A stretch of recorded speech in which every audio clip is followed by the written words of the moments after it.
Hola, buenas tardes. Me presento nuevamente, Cecilia Zeta, del proyecto Divulgación de la Ciencia. Como siempre, les doy la más cordial bienvenida a estas charlas de ciencia. Y en esta ocasión hemos invitado al doctor Homero Romero Sánchez, quien es profesor investigador de la División de Ciencias y Artes para el Diseño en el Departamento de Teoría y Análisis, y quien no solo se ha dedicado al ámbito de la planeación urbana, sino más bien al diseño de los asentamientos humanos, que es la carrera que estudió al inicio como licenciatura y que le dio una perspectiva de cómo observar estos diferentes grupos humanos y verlos desde la antropología, desde la etnología. Y después se encuentra un vínculo muy interesante que es el que nos lleva a esta charla, un vínculo con la literatura, con la escritura y con la creación de imágenes a través del estampado, que es la técnica del grabado, especialmente en la técnica del linoleum, que es ancestral y muy bella y que hay una gran escuela mexicana al respecto. Pues bienvenido, Mero, ¿cómo estás? Muchas Buenas gracias, tardes. muy bien, buenas Gracias por tardes. atender a esta invitación. Ya hemos titulado para esta charla el grabado para contar historias. Ahorita que nos vayas platicando cómo ha sido tu transcurrir en este campo profesional y cómo uniste dos pasiones, la pasión profesional de la disciplina del diseño, del diseño de los asentamientos humanos, la arquitectura, este, y después el estudio sobre las ciudades, sobre el turismo, sobre las comunidades, y cómo lo unes con un arte que es el grabado y con la literatura, que es otro tipo de disciplina artística. Entonces, unir estas dos pasiones es un poco lo que hablábamos la vez pasada con Penélope Vargas, que une su amor por la cultura ancestral afrodescendiente con su formación de diseño de los asentamientos humanos, y esto se da una explosión vinculante maravillosa, que es lo que queremos compartir con quien nos observa y con los alumnos principalmente, que puedes tener dos ámbitos de desarrollo emocional y desarrollo profesional para generar un ser humano mucho más completo. Cuéntanos, Homero, ¿cómo es que llegas a este trabajo de el grabado para contar historias? Claro, pues antes que nada, muchas gracias Cecilia por esta invitación a la Coordinación de Extensión Universitaria y a este proyecto tan valioso donde nosotros como académicos o investigadores de esta grandiosa institución podemos difundir nuestras experiencias profesionales, humanas, de vida, por supuesto. Y para responder a tu pregunta, creo que desde que entramos a la UAM Xochimilco como estudiantes, y yo creo que si hay estudiantes que nos estén viendo, seguramente podrán decir sí. Creo que una de las cosas que vemos a nivel de trimestres es ese acercamiento con el diseño, por ejemplo, ¿no? Y yo creo que ahí vamos como enamorándonos de esta visión modular, integral, de el trabajo interdisciplinario, que aunque uno esté en diseño de los asentamientos humanos o ahora planeación territorial, hay un vínculo que nos une con la arquitectura, con el diseño gráfico, con el diseño industrial. Entonces, ante esta, esta sed de conocer más ampliamente el tema del diseño y el arte, me llevaron que en el camino, después de haber terminado la licenciatura, de manera autodidacta trabajar una técnica que se llama Scratch. Digamos que era muy sencilla, tú comprabas las láminas en las cuales tú podías esgrafiar y poder hacer dibujos o ilustrar, por ejemplo, ¿no?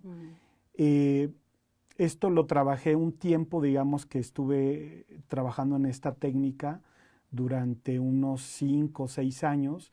Incluso algunas veces pude participar en esto que se hacía en San Ángel, no sé si todavía En se... el Jardín del Arte Así es, de San Jacinto. algunas veces fui, no me lo tomaba en serio en realidad, iba, yo quería mostrar y ver si gustaba, ¿no?, lo que estaba haciendo. Ya posteriormente pude incursionar en otras cuestiones como la pintura en acrílico. Hice un tiempo trabajo en pintura de acrílico, pero después me convencí que no era lo mío. Y como te había comentado, siempre había tenido una fascinación por el trabajo del grabado de Guadalupe Posadas y Leopoldo Méndez, ¿no? Que pues reflejan un poco el costumbrismo, esta visión de la muerte, pero también un lenguaje muy político. Creo que Leopoldo Méndez es como más intenso en ese sentido, ¿no? Y el imaginario de la Revolución Mexicana y otras luchas, ¿no? Otros ideales. Y cuando ya me lo empecé a tomar en serio, fue cuando estaba yo en Bolivia, y habrá que hacer esa conexión, como tú bien dices, porque en mis estudios de doctorado hice un sesgo a los estudios urbanos, pero desde la etnografía y desde la sociología. ¿En qué fue tu doctorado? Sí, Comparte. sí, lo hice en la Universidad de Quebec en Montreal, Canadá. Estudios Urbanos está compartido con un instituto de investigación sobre sociedad, urbanización y cultura. Y la otra parte era más gestión. Entonces, allí yo decidí que mi investigación de doctorado tenía que vincularse con las comunidades pristinas o indígenas, aunque ya me han aclarado muchas lecturas que la palabra indígena es más una categoría política que más una definición de identidad, ¿no? Entonces decidí que mi doctorado y mi tesis tenía que ser sobre comunidades indígenas, una comunidad zapoteca en Oaxaca, de cómo se organizan y gestionan su territorio. Esa fue mi tesis y entonces tuve que hacer entrevistas, tuve que acercarme y comprender cómo se organizaban social y culturalmente, pero atravesados también por el poder político y su conexión con la propiedad de la tierra, ¿no? Oye, y en la presentación que nos trajiste, ¿la quieres que la pasemos? Sí, por favor. Porque luego nos podemos aventar 3 horas platicando y de repente nos acordamos que la presentación que amablemente armaste para esta charla no la pasamos. Bueno, antes de que vayamos a la presentación que nos traes, quiero agradecer a quien nos esté viendo y los invito a que nos hagan algún comentario o alguna pregunta con Homero, porque bueno, aquí está y le podemos preguntar algo de lo que ustedes vayan viendo. Muchas gracias. Adelante, Homero. Sí, bueno, si vamos a la presentación en la imagen número 3, lanzo una pregunta. Esto porque estando ya trabajando en Bolivia, después de que terminé el doctorado, que mi trabajo fue gestionar un acercamiento entre comunidades rurales locales versus instituciones de gobierno para comercializar productos artesanales, quinoa, producción de carne de llama. Es acercar estas cooperativas y asociaciones a un nivel de gobierno federal y después ver cómo comercializar eso de lo rural a los mercados urbanos y al mercado internacional. En ese camino yo empecé a estudiar portugués y al mismo tiempo estaba haciendo estudios de grabado en la Academia Nacional de Bellas Artes de Bolivia. Hernando Siles, así se llama la academia, y como te comentaba, de pronto mi profesor pues era muy reservado, muy callado, pero sí te hacía observaciones sobre tu avance en tu trabajo. Y después me enteré que era un artista consagrado. Era Leopoldo Méndez. Exacto, exactamente. Y él, bueno, prácticamente su obra es grabado. Y yo en algún momento que dudé, le dije, oiga, ¿usted cree que está bien mi camino, que va bien mi trabajo? Porque en ese momento yo descubrí, al estar estudiando la lengua portuguesa y conocer más de la cultura brasileña, descubrí algo que se llama la literatura de cordel. Y quiero responder a esta pregunta, ¿qué es la literatura de cordel y por qué yo la retomo para mi trabajo en el grabado? Entonces la literatura de cordel no es otra cosa más que pequeños libritos, traje un ejemplar, donde se conjuga la literatura popular, es decir, en la región nordeste de Brasil, los pueblos afrodescendientes o afrobrasileños tienen el gusto por rimar y escribir. Qué padre. Y entonces lo que se hizo fue un cruce entre la poesía popular y alguien que ilustraba lo que popularmente se decía, ¿no? Historias de amor, personajes, Su héroes, cotidianidad. exacto, o seres mitológicos. Y entonces me gustó tanto esta idea de la literatura de Cordel que decidí yo apropiármela para hacer algo parecido.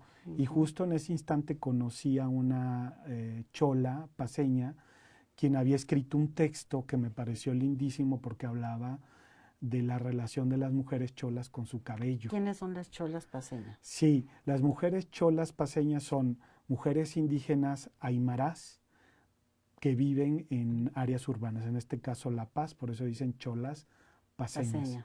Entonces encontré un texto muy, muy lindo que incluso me permití traerlo para no leerlo todo quizás, pero una parte, para mostrar después con imágenes qué relación tiene este texto con el grabado que yo después trabajé. ¿Puedo leerlo? Sí. ¿Sí? Si no te llevas 2 horas. No, justo sí. El texto se llama Las trenzas de Chola, la autora se llama Yolanda Mamani.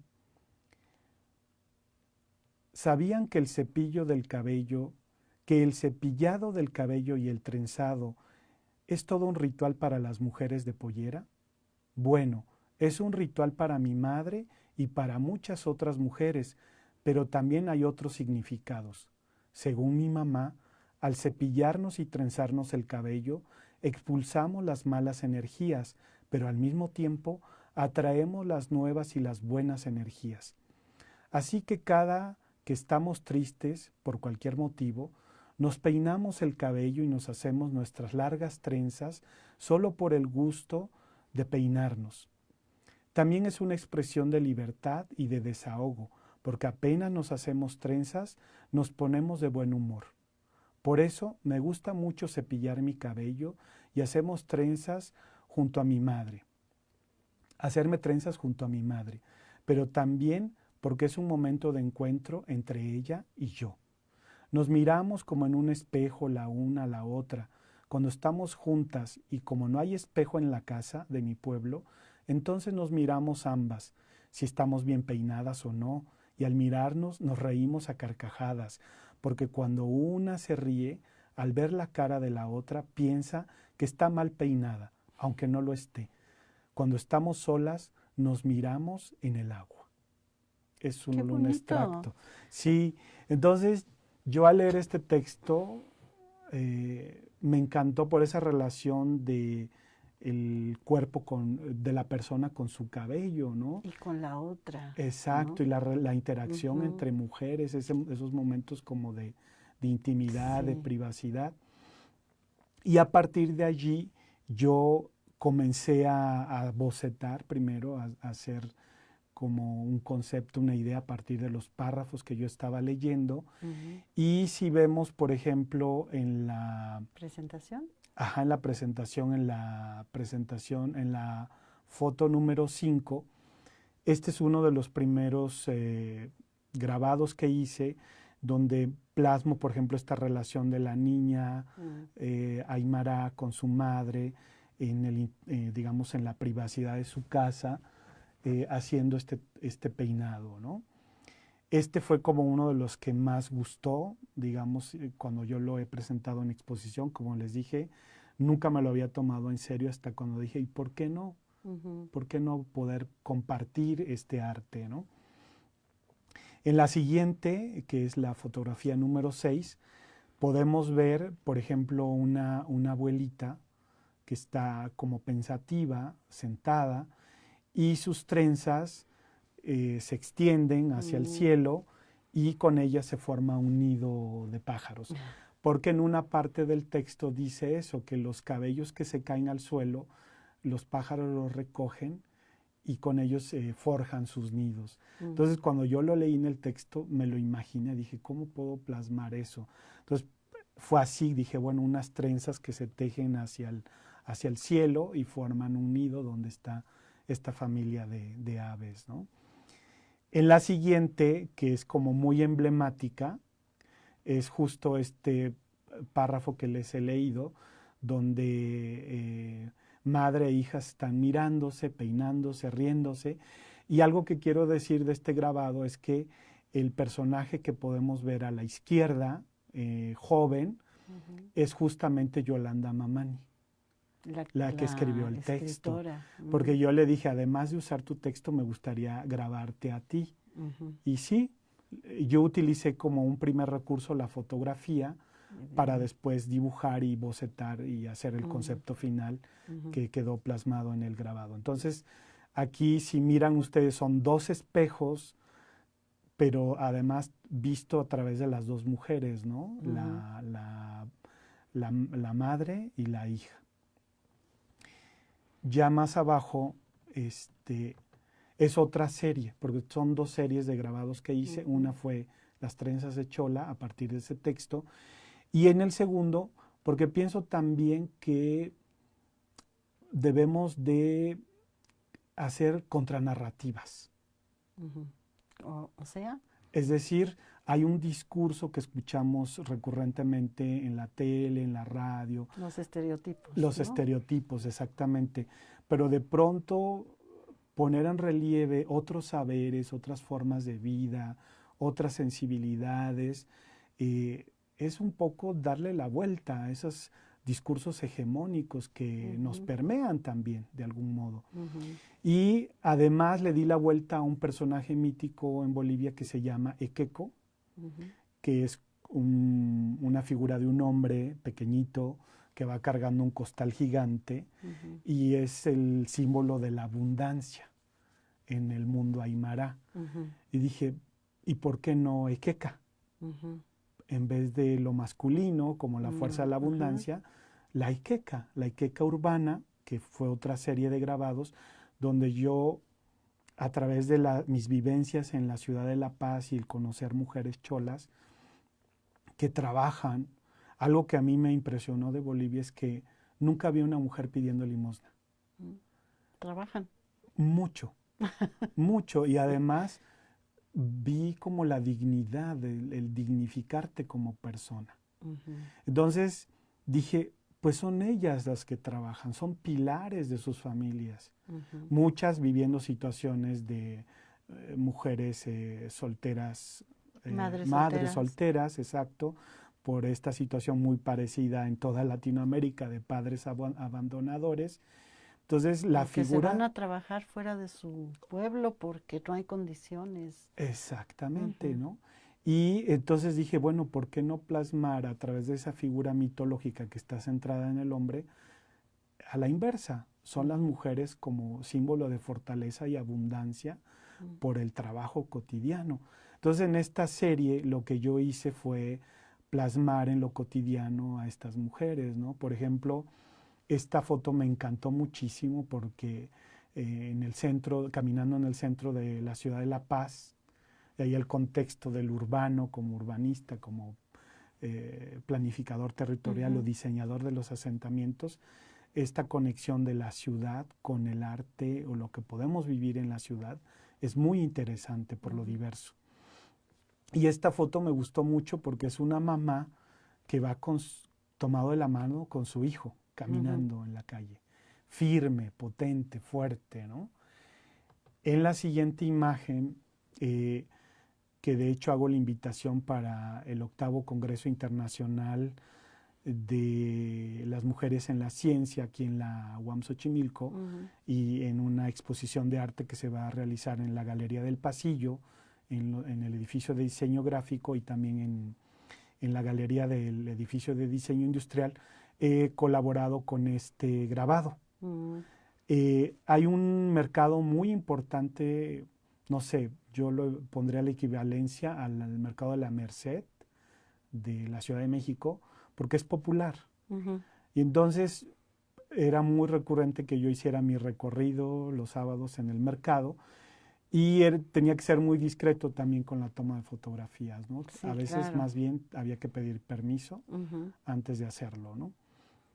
Y esta foto me encantó porque era una mujer chola que tenía en el piso toda una suerte o variedad de tubérculos. Esta imagen la tenemos aquí en tu presentación.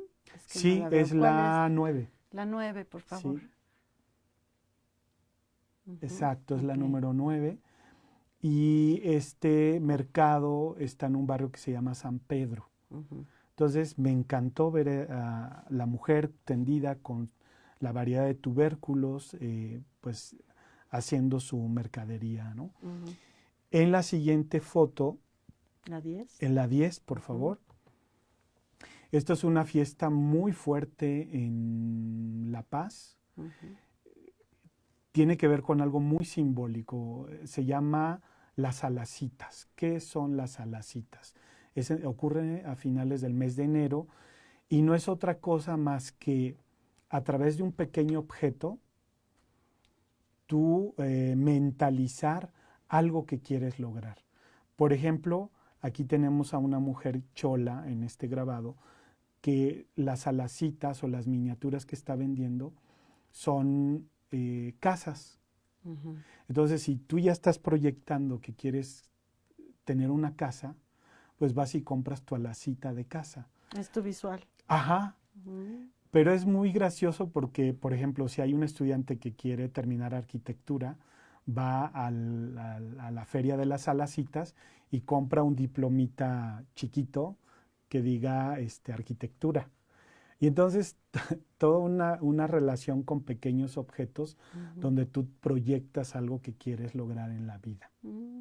Entonces, digamos que yo en estos grabados quise plasmar ese cotidiano, ¿no? En cosas como de ritualidad de la vida, algunas colectivas y otras más individuales, como esta que es una fiesta, una feria muy, muy importante de la ciudad de La Paz, y mostrar a estas mujeres.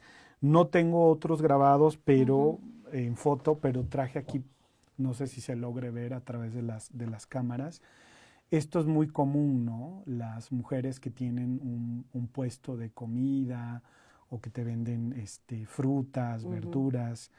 Entonces, son muy recurrentes verlas en el espacio público en la ciudad, ¿no? Claro.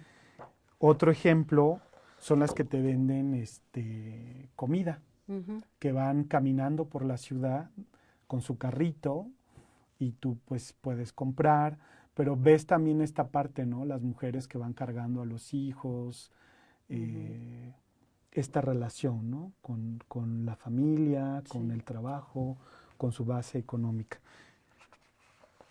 Perdón, me los permití traer porque las fotos está bien, quizás... siempre la obra original es muy bella. Este es el que les mostré hace rato. El tiraje es corto, ¿verdad? 2 de 10. Sí, sí. Este es el que les mostré de la abuelita. Ay, está bellísimo. Me encantó. Y cómo estas aves a su vez se convierten en el marco. Así es, ¿no? que van volando y llevan en su pico pues los cabellos para hacer el nido, exactamente. Sí, entonces estas fueron 2 series que yo me permití, digamos, exponer en Bolivia de inicio. Después gestioné para poder llevar esta obra, estas 2 series, a Medellín, en Colombia, y a la par pude presentar también aquí mismo en México y posteriormente en el año 2016 en Mérida. Entonces, digamos, he seguido trabajando un poco en esa línea. En la imagen número 11, por favor. Ahí podemos ver la exposición que hice aquí en la Ciudad de México en el año 2015, en el mes de octubre. Y vayamos... ¿Dónde fue? Sí, es un espacio de museo, pero es muy chiquito. Está justo a un costado de la Alameda Central, muy cerca del SAT. Entonces allí fue una exposición colectiva porque había un colectivo también de artistas que presentaron grabados alusivos a la fiesta de muertos y yo presenté estas 2 series de la Iqueca urbana y las trenzas de chola. Después me gustaría centrarme en la imagen número 13, por favor. Este grabado es una dimensión bastante grande, creo que es casi que el doble de este. No lo tengo porque hay toda una historia que contarles al respecto. Me han invitado a participar en un evento muy grande de mujeres feministas y la Universidad Mayor de San Andrés en La Paz, Bolivia, sobre un tema muy delicado que es la trata de blancas. Es lo que veo, que lo tomas de la literatura de Lidia Cacho. Exactamente. Entonces dije, bueno, ahora qué texto yo necesito, ya siguiendo la misma herramienta de la literatura de Cordel, de vincular texto con grabado. Lo que hice fue acercarme a grupos de feministas y preguntarles, bueno, ¿qué material me recomiendan para ilustrar, ¿no? Porque me invitaron a colaborar con un arte. Y entonces me dijeron, pues, ¿qué crees? Que te tenemos un libro de una paisana tuya, ¿no? Dije, ¿cómo? Dice, sí, te recomendamos este libro de Lidia Cacho que se llama Las esclavas del poder. Entonces, bueno, fue muy fuerte hacer esa lectura porque digamos que ella hace una investigación como en 5 países, va a Japón, va a Turquía, va creo que a Tailandia, y en todo esto ella se hace pasar por monja, se hace pasar por diferentes personajes clandestinamente para evitar que la ubiquen como periodista. Como periodista, justo. Las historias son espeluznantes, son de terror, son horribles. Y bueno, este pretexto de realizar este arte fue como para conocer una realidad que ni nos imaginamos. ¿Y cómo la vives como varón? Porque bueno, entre las mujeres las conocemos, estamos muy cercanas a este tipo de violencia, pero siempre me resulta muy interesante conocer el punto de vista de un varón. Claro. Cuando lee estas historias, ¿qué le dice? Pues mira, a mí me generó primero una sensación de asco, de rabia y al mismo tiempo como de impotencia, ¿no? Porque son cosas que se vinculan también a altas esferas del poder. Y el sistema genera condiciones para que se permitan. Justamente, ¿no? Entonces esta obra yo la titulé El Festín. ¿Cuál imagen? Sí, es la número 13. Por favor. Ajá. La titulé El Festín de las Hienas. Entonces, si miran, es un cuerpo desnudo de una mujer. Me costó mucho trabajo pensar cómo iba a expresar el cuerpo de la mujer. Primero, no soy mujer, pero dije, ¿cómo puedo expresar a través de un cuerpo? Primero, el estar desnudo ya te fragiliza frente a quien te mira, ¿no? Y la otra dije, ¿qué postura refleja más la fragilidad, el estar como sometido a violencia, que ha sido raptada posiblemente? Y que Déjenme la imagen, chicas, para que la podamos degustar. Después dije, ¿cuáles son los personajes de poder que se vinculan a este consumo de cuerpos de mujeres, ¿no? Entonces ahí en los textos que he leído, pues el militar, el político, el religioso, el empresario y el otro que no alcanzo a ver porque ya la vista no me da. Creo que se llama crimen organizado. También habría que agregarlo, ¿no? Y entonces los dibujé con rostros de hiena, pero con indumentaria que me da cuenta que está hablando de un obispo, de un militar. Un ritual. Exacto. Y entonces de ello se desprenden líneas que al final se vuelve un código de barras, ¿no? Un productote. Exacto, los cuerpos que se consumen como mercancías y quizás no se distingue porque la foto no es muy buena. Puse adolescentes desaparecidas, ¿no? Y lo que quería contarles es que este linóleo, por razones de equipaje y de viaje, lo tuve que dejar resguardado en Bolivia. Bueno, para quien no las conoce. matrices, es algo bellísimo. Exactamente. La matriz o la plancha, el linóleo, la tuve que dejar en resguardo en Bolivia y es súper complicado sacarla de Bolivia. No me digas, ¿por qué? Primero porque hay que hacer un trámite a través del Ministerio de la Cultura. Porque, ¿aunque sea tuya? Aunque sea ¿de tu mía. autoría? Sí, porque la persona que me la tiene que enviar tiene que demostrar que no es una pieza robada. Claro. Entonces, Antes de la pandemia empecé a gestionar el poder recibirla de regreso aquí a México y no fue posible. Y luego se entrampó con la pandemia. Total que creo que lo mejor va a ser que yo tome un boleto de avión y Vayas por allí y demuestres que tú eres que el soy autor. el autor, así es. Pero bueno, para decirles que esto se presentó en un espacio cultural de la Embajada de España en la ciudad de La Paz, en un evento de esta magnitud que trataban ese tema de la trata de blancas, ¿no? Para continuar, bueno, no sé si... Sí, ¿cómo se te transformó la manera de ver las cosas a partir de este trabajo con esta narración tan cruda de las mujeres? Efectivamente sentiste asco, enojo y demás. ¿Y qué te transformó en algo en ti? Por supuesto. No solo desde la mirada a través de un trabajo periodístico como el de Lidia Cacho, ¿no? Yo pienso que no hay mejor manera de entender mejor las cosas, sino cuando las vives muy de cerca.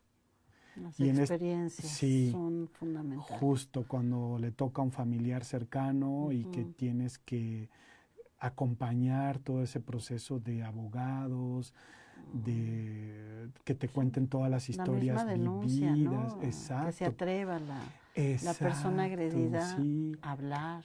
Exacto, porque pues sí, justo esto cuando lo viví ya de cerca, digo, lo de Lidia Cacho me abrió un panorama más global, que no deja de ser horroroso, de pensar que se siguen robando jóvenes para una maquinaria y un capitalismo necrofílico, diría yo, porque las desaparecen y cuando dejan de servir a este sistema de consumo de cuerpos, pues las matan, las desaparecen, ¿no? Sí, es muy interesante cómo de estar ilustrando con grabado historias que te resultaron atractivas y como contemplativas de la vida cotidiana de un grupo étnico, pasas a encontrar un discurso periodístico que también es necesario ilustrar, pero que se habla de una parte cruda. Muy cruda.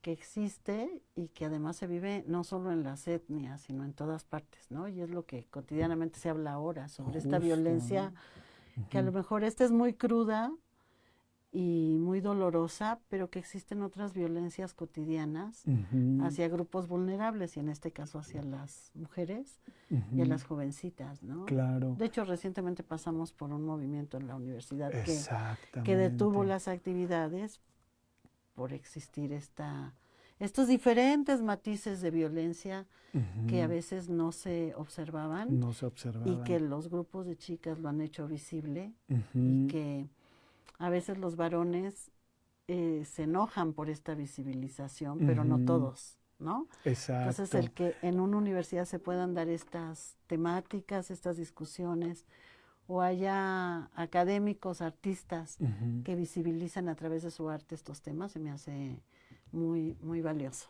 Sí, y gracias. Y creo que el haber leído este material de Lidia Cacho, que no te está contando una novela, te está contando situaciones, como bien dices, crudas, pues te va sensibilizando para entender por qué hay manifestaciones, por qué hay expresiones de enojo, porque justamente estamos viviendo esta situación. Y ya cuando lo vives de cerca, con un familiar cercano, acabas de entender. Toca, ¿no? Sí, acabas de entender por qué no quieren denunciar, por qué este miedo, por muchas cosas.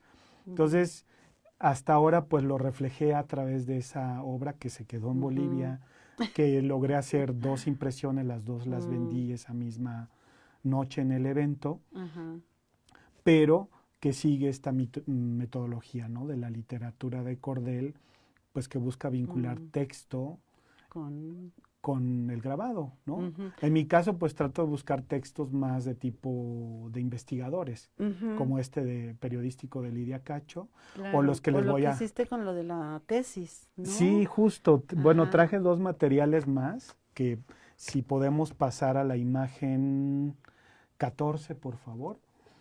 Es este libro que es de un investigador de la UNAM, de un centro de investigaciones sobre América del Norte, que han estudiado pues ya, digamos, aproximadamente 15 años el flujo migratorio de trabajadores agrícolas temporales, tanto en Estados Unidos como Canadá. Perdón. Entonces me han pedido que lo ilustre y yo, pues mi camino como herramienta siempre es leer. Y a partir de allí decir, bueno, ¿cómo quiero? ¿Qué elementos encontré en este material que me ayuden a hacer mi concepto de ilustración, ¿no? Que lo puedo explicar, a lo mejor en la imagen no es muy buena, pero tengo allí el subcontinente norteamericano, donde está México, Estados Unidos y Canadá, en medio una pirámide, una mujer que está amamantando a un bebé, y todo este camino de pues migrantes y toda la conexión de redes de poder, ¿no? Entre las corporaciones, el Estado, porque el Estado es cómplice en cierto modo, esta mirada neoliberal de que las personas se vuelven mercancías. Como las mujeres, como los trabajadores agrícolas, los ¿no? albañiles. Exacto, ¿no? Y el otro lado, pues los medios de comunicación que también refuerzan estereotipos o narrativas hegemónicas. Por eso te decía que podemos a través de esta línea de trabajo con la literatura de Cordel, hablar desde los márgenes, de construir narrativas hegemónicas. Entonces, digamos que ese es el camino, ¿no? Y traté de describir un poco lo que muestra este grabado. El otro es una tesis que habla de y es en la siguiente imagen, en la presentación. Debe ser la 15. La imagen 15. Creo que no la puse, mil disculpas, pero... Bueno, pero muéstranos. No, es la 16, perdón. Es la 16 que nos habla es una tesis que habla del movimiento popular contra la reforma educativa en 2003. Entonces son padres de familia, cómo se organizan, cómo luchan, cómo resisten los madres y padres de familia en la Ciudad de México frente a la reforma educativa. Y entonces, pues tuve que leer la tesis. Lo hice con mucho placer porque es de una amiga muy querida, Saraí, si me estás viendo y me estás escuchando, un saludo y un abrazo. Y a partir de este documento de tesis, pues ya surge ese grabado, que si lo podemos observar, es un reloj de arena que se rompe. Abajo hay un libro que representa la educación. Y sangre que escurre, ¿no? A través de este libro. Y los alacranes, pues no son como los agentes ahí de poder, ¿no? Entre el agente político y el agente privado, porque la idea de la reforma no es otra cosa más que privatizar un servicio público, un bien público, ¿no? Y algo que es como muy emblemático fue lo que sucedió en Nochixtlán, Oaxaca, ¿no? Este ataque a los paristas, donde murieron algunas personas, ¿no? Si no me equivoco, esto debió haber sido en tiempos de Vicente Fox. En fin, con eso yo, digamos, estaría dando la vuelta a estos materiales que he trabajado. No es toda la obra, hay más, pero no... Pero digamos, es un ejemplo de cómo ilustrar a partir de la literatura que se observó a partir de tu trabajo profesional como diseñadora de asentamientos humanos, con los estudios posteriores en comunidad, y que descubres estas maneras de decir las cosas y una herramienta que tú potencias porque ya la conocías para poder ilustrar estas historias. Nada más cuéntanos rápido cómo se hace el grabado. Pero antes déjame darle las gracias a Pati Goenaga, que te manda saludos, y a mí también. Muchas gracias. A Rafa Meneses, a Ser Agustín, a Lucina Luna, que está viendo, saludos y qué buenos temas. Gracias por regalarnos estas interesantes charlas. Pati nos dice, la foto de mujeres desaparecidas está muy interesante, con su código de barras más. es la historia cotidiana. Eduardo Cortés está viendo el video también. Hola a todos, gracias Eduardo, Patti, Lucina, Rafa, Agustín, que andan por aquí viendo la charla.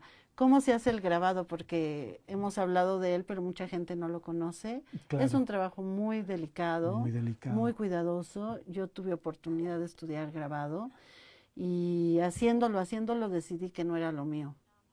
Requiere de un tipo de disciplina que para ella yo no la tengo, pero sabía que los que lo hacen sí, entonces me dediqué a venderlo. Okay. Descubrí una capacidad mía de vender obra de grabado hace mucho tiempo. Me ayudó a pagar la renta en su momento, ¿no? Entonces, eso demuestra que el arte sí da para muchas cosas. Sí, y además que descubres que a mí me gustaba mucho y cuando me puse a hacerlo dije, este es un trabajo muy laborioso requiere preparar el papel, probar papeles, probar tintas, probar la fuerza de aplicación, hacer las matrices. En este caso estamos hablando de linoleum, pero hay 1000 técnicas, ¿no? Entonces es muy bonito, pero lo que a mí me ayudó al saber esto es que al venderlo yo sabía lo que vendía, ¿no? Y el valor que tenía. Todo el sacar trabajo, copias que no es que pierdan valor, cada uno es original, pero sale de una mamá que es una matriz. Cuéntanos cómo haces el grabado en linóleo. Gusto. Bueno, antes que nada te he de contar una anécdota. Cuando yo tenía como ese deseo de aprender a hacer grabado, fui y me ofrecí como ayudante en la Academia de San Carlos. Y me dijeron, sí. ¿Con quién fuiste? Oye? Ya no recuerdo porque eso fue en los años 90. Y entonces yo me sorprendí que me dijeran tranquilamente sí. Pues sí, lo que se necesita son manos. Ajá, y entonces yo dije, seguro me va a decir que no, porque como un extraño llega de la nada a pedir que los dejen estar aquí en los talleres y hay materiales que son caros también. Entonces, mi primer contacto con el grabado fue en metal. Pero bueno, esa es una anécdota, ¿no? Ya para responder a tu pregunta, mi primer contacto con este maestro, Max Chambi, de Bolivia, me dijo, pues vas a ir a tal calle donde venden suela de zapato. Dije, ¿suela de zapato? Sí, suela de zapato. Es durita. Ajá. Y entonces, pues es esto es la placa original que me traje de Bolivia. Y entonces ya dije, bueno, ¿qué dimensión yo quiero? Y empecé a cortar, ¿no? la hoja. Entonces, digamos que no hay nada, está lisa, y sobre ella dibujo. Y después hay que hacer las nervaduras con gubias, que son como navajas que nos permiten ir creando relieves. ¿Por qué queremos relieves? Porque después hay que pasar un rodillo con tinta para aplicar la tinta para que nos sirva para la impresión. Pero la impresión es otro proceso. No todos contamos con un tórculo, porque esos son equipos... Esa manita con cuchara. Justo. Exacto. Muy artesanal. Entonces yo me he valido de cucharas de madera.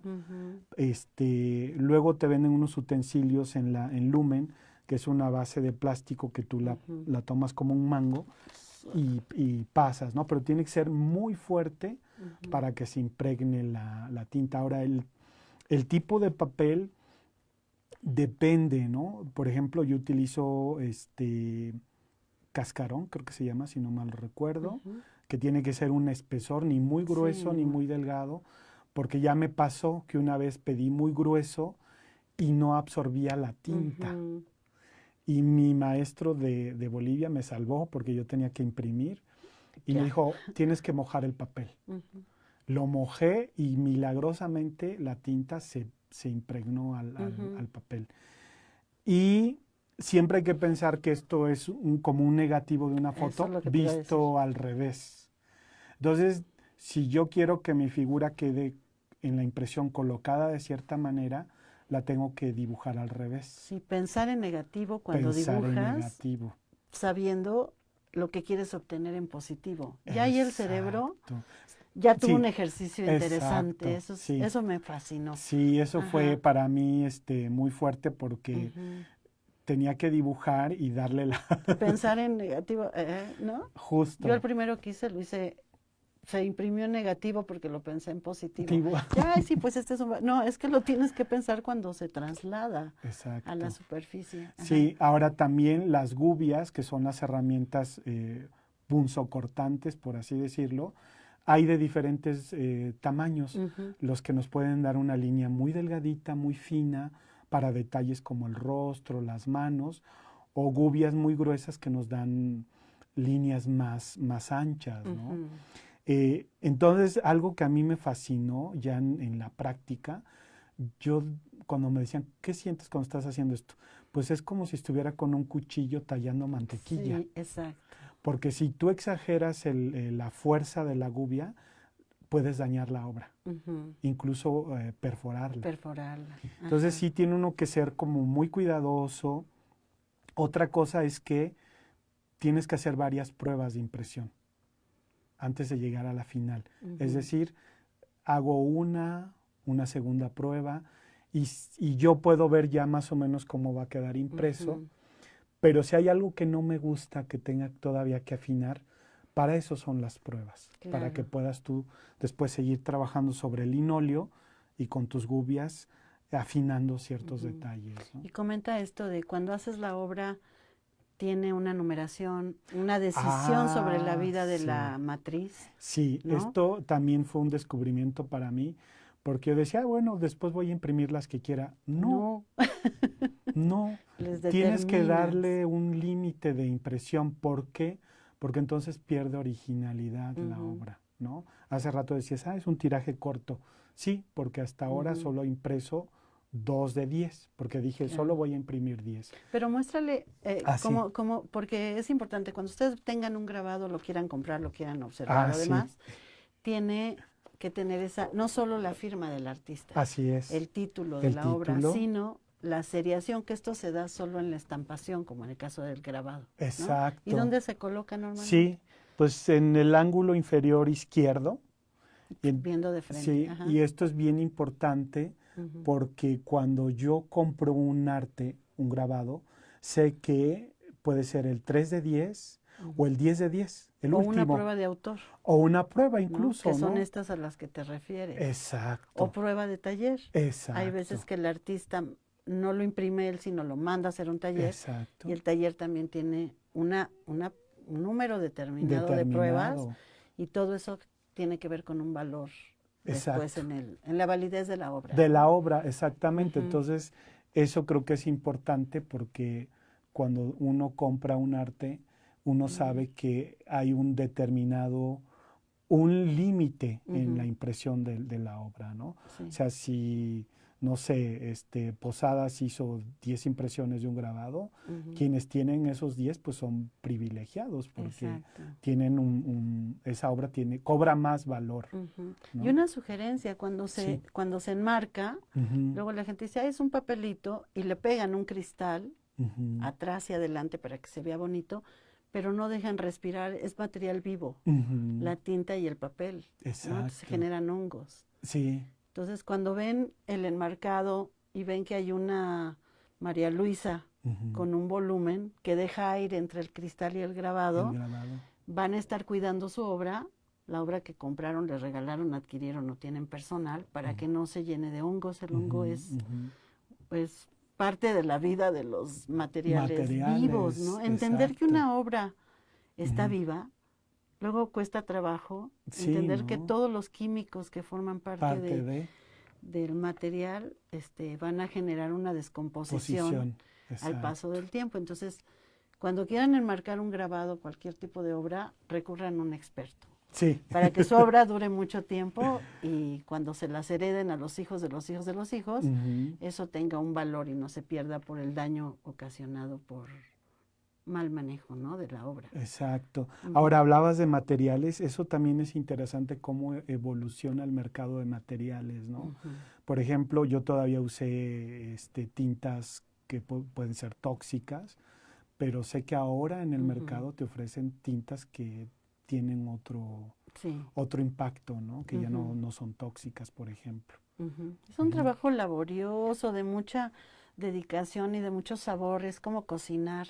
Sí, De hecho, o yo digo ajá, tejer, tejer, bordar, ¿no? el Que es trabajo de las finito, manos, de la exactamente. vista, de... Y de autorreflexión, de estar Ujú, en contacto con tus manos, ujú, con lo que está sucediendo y cómo te va generando emociones ujú. que después vas a exponer ahí a los demás para ver qué les pasa en su Que ser, cómo lo miran cómo lo miran, ellos, cómo ¿no? lo perciben, cómo Sí, tienen esa experiencia sensible, ¿no? sí. Y para mí, pues también esa parte creo que ha sido interesante, cuando tú escuchas a la gente lo que piensa o siente, lo que le hace pensar una imagen, ¿no? Un Ujú. grabado. Sí, fíjate, nos dice, también está aquí Cris Aguilar, gracias por andar por acá. Rafa Meneses nos dice, recuerdo mis clases de grabado, él estudió diseño gráfico. Unas salían fácil y otras de plano no salían y siempre quedaban mal. Sí, es un trabajo laborioso, Muy ¿no? laborioso. Y a veces dicen, ¿por qué en diseño si ahora ya nadie hace eso? Ujú, No, es que tienes que tener la posibilidad de tener paciencia, mucha. de visualizar positivo o negativo, Ujú, el conocimiento de tus manos, de los materiales, ujú. aunque existan las computadoras para hacer gráficos, Que ahora ya también eso es es tener posible, ¿no? contacto con lo otro para Ujú, saber cómo se procesa algo tecnológico anterior con las nuevas tecnologías tecnologías, eléctricas. exacto. Dice Patti Goenaga que qué bonito trabajo y la Ah, muchas impresión gracias. también. Y que si se va a quedar grabado el programa, sí, Pati, se queda grabado aquí en el Facebook de Divulgación de la Ciencia y también en el canal de YouTube de Divulgación de la Ciencia UAM Xochimilco, al que te invitamos a ti y a quien nos escuche a suscribirse y a compartir estas charlas que tenemos con gente tan interesante. Tania Espinosa también nos está viendo. Muchas gracias. Oye, pues ya vamos a terminar, pero nada más dime rápidamente, Sí. ¿cómo transmites a tus alumnos en el aula esta pasión por conocer a los grupos que Ujú, viven en las urbes o en el campo o en las ujú. poblaciones, con el grabado, con la literatura, con este mundo que a ti te resulta tan satisfactorio y tan hermoso? ¿Cómo Claro. lo puedes transmitir en tus aulas? Mira, es algo Estás en arquitectura y en y planeación en territorial planeación normalmente. territorial. Por ejemplo, ahorita estoy justo en un trimestre que me apasiona muchísimo, que es ver un poco los asentamientos rurales, Mm, el mundo es rural. lo tuyo. Sí, Sí, claro. es lo mío. Ajá. Y entonces yo lo que hago es rodearlos como de materiales que nos aproximan al sentir y al vivir de la gente. Ujú, Les pongo, por ejemplo, breves documentales de mujeres luchadoras sociales. Por ejemplo, acabamos de ver en clase uno que se llama Conchita, la defensora del pueblo, que justo ella muy joven descubrió que su vocación era como abogada, era maestra, ujú, pero se volcó de ser maestra de SEP a ser abogada y defensora de pueblos indígenas ujú. que caciques les estaban quitando la tierra, ¿De asesinando. veras?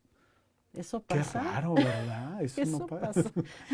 Y entonces, ya ver a Conchita hablando, a sus hijos, Mm, a gente campesina, indígena que vivió esa época tan dura de los años 70, que ujú, fue cuando el PRI quiso hacer contrarreformas al artículo 27, o quiso cambiar o simular ciertas ujú. cuestiones sobre la posesión de la tierra. Entonces eso lo sensibiliza mucho. Vimos otro documental se llama Migrantas con M de mamá. Son trabajadoras agrícolas de localidades muy marginadas en México Ujú. que un día abandonan su hogar para ir a trabajar en las fincas agrícolas de Canadá, fincas privadas. Qué fuerte. Muy Otra fuerte, circunstancia, total, otro clima. Ah, totalmente. Entonces, ujú, cuando ellas te cuentan su historia de cómo viven su maternidad a la distancia y cómo es cuando vuelven y que la hija ya no las reconoce como mamás porque reconocen a la tía o a la abuela dependiendo de quién ujú. se quedó con El el cuidado. cuidado, ¿no? Ujú, Entonces, yo creo que es un trabajo de sensibilizar. claro. No es nada más leer por leer, porque leer te da una perspectiva, pero Ujú. cuando tú ya ves seres Testimonios. humanos platicándote su historia, es completamente diferente la perspectiva. Y pues ellos ahora van a salir a trabajo de campo a Xochimilco, afortunadamente, con todas las particularidades que tiene Xochimilco. Pues es eso, sensibilizarlos para que ellos vayan a hacer ese reconocimiento en terreno, hacer posiblemente algunas entrevistas, ¿no? Ah, qué padre. Cuéntales que hay un acervo documental de 18,000 documentos digitalizados sobre Xochimilco. Perfecto. Que están en la biblioteca. Ah, muy bien. Y que me tocó construir a lo largo de muchos años y ahora se puede consultar en línea. Ah, muy bien. Para todos aquellos que quieran alguna información sustentada sobre Xochimilco, existe ese acervo. Oye, Homero, pues muchas gracias por esta plática tan dulce y tan amorosa sobre tu trabajo, sobre el grabado. Y antes que nos despidamos, quiero darle las gracias a Tania Espinosa, Diana Horta. Uy, Diana Horta, hace un trabajo Diana Horta con papel japonés. Tiene un nombre, estas construcciones geométricas. Como paisajes. Rituales. No, son objetos de recorte de papel ensamblados, que son objetos rituales en Japón. Es una artista de esto y es diseñadora gráfica. Saludos, Diana. Hay que conocerla. Sí, tenemos que conocerte. Recuerda que estás invitada desde hace mucho a presentar tu trabajo por acá, Diana. Tania Espinosa, Patricia Guenagua, una querida amiga y compañera alguna vez de la UAM, Yannick Montoya, Rafael Meneses, Cris Aguilar, Eduardo Cortés, Agustín Serralde, y por ahí anda también Nick Tejá, que son también parte de nuestro equipo de trabajo. Pues me despido y los esperamos en estas charlas los martes y jueves a las 2 de la tarde. Gracias, Homero. Muchas gracias, Él está Cecilia. acá en la División de Ciencias y Artes para el Diseño. Lo pueden encontrar y ver su obra. Gracias al equipo de TV One por la transmisión, a mi equipo de servicio social que nos apoya para que esto se logre, y también a nuestra coordinadora de extensión universitaria, Marta Flores, a la secretaria de unidad, la doctora Angélica Buendía, y a nuestro rector, el doctor Javier Soria López. Los espero el jueves. Vamos a hablar de cómo se comportan los insectos en el campo agrícola, con Salvador, uno de nuestros doctores de aquí de la universidad, entomología y etología. Los espero el jueves a las 2 de la tarde. Muchas gracias y buenas tardes. Muchas gracias.